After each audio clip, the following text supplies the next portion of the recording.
This is Jessica Wlliamson, and you're watching ZapRoot.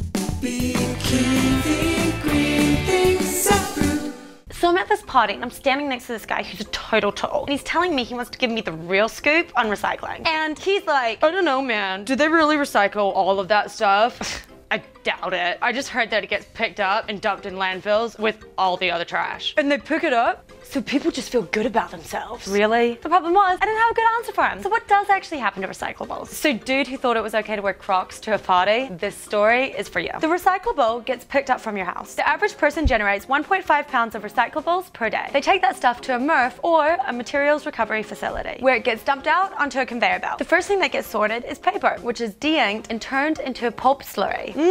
Yummy. The slurry is then washed, rolled, and ready to become the world's most useful substance, toilet paper. The next thing that comes out is regular metals with big magnets. The leftover aluminium cans, or should I say aluminum, that don't respond to regular magnets are run over an eddy current rotor that flings them off. Recycling aluminium is 95% more efficient than digging it out of the ground. The metal is then melted down and ready to become, well, most likely, aluminium cans again. You people in your Diet Coke. Next, the plastics are removed by a sorter, which is basically a guy with a superhero-sized tolerance for boredom. Those plastics are then ground up, melted down, and ready to become a new pair of Crocs. Lucky you. And then finally the glass is melted, crushed, and ready to become beer bottles. And if you're lucky to have Recyclebank in your town, then all your recyclables are tracked and you get points to spend at stores. How cool is that? So that's it. That's what happens when 82 million tons of material is recycled in the US each year. And to the guy at the party, I don't know, that's totally my cell phone number. You must be misdialing. Want some free stuff? Well, buygreen.com is looking to give it to you. Sign up on our community site, add a blog entry. You can use pics and videos, and the best blog entry this week will receive this. Sponsored by buygreen.com. And don't forget, there's a link in our show notes.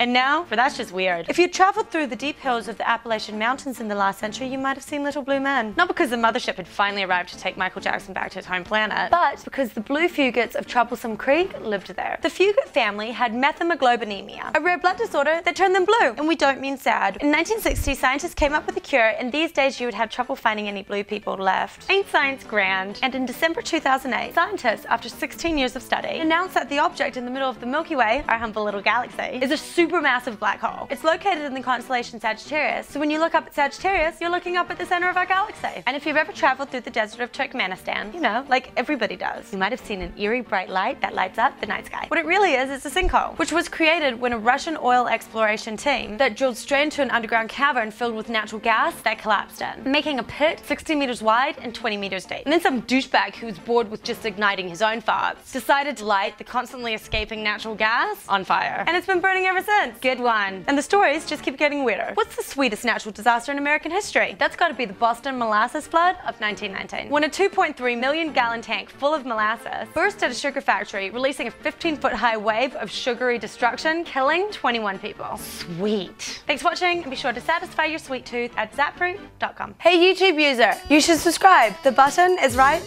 over here. Seriously, this button's all over the place.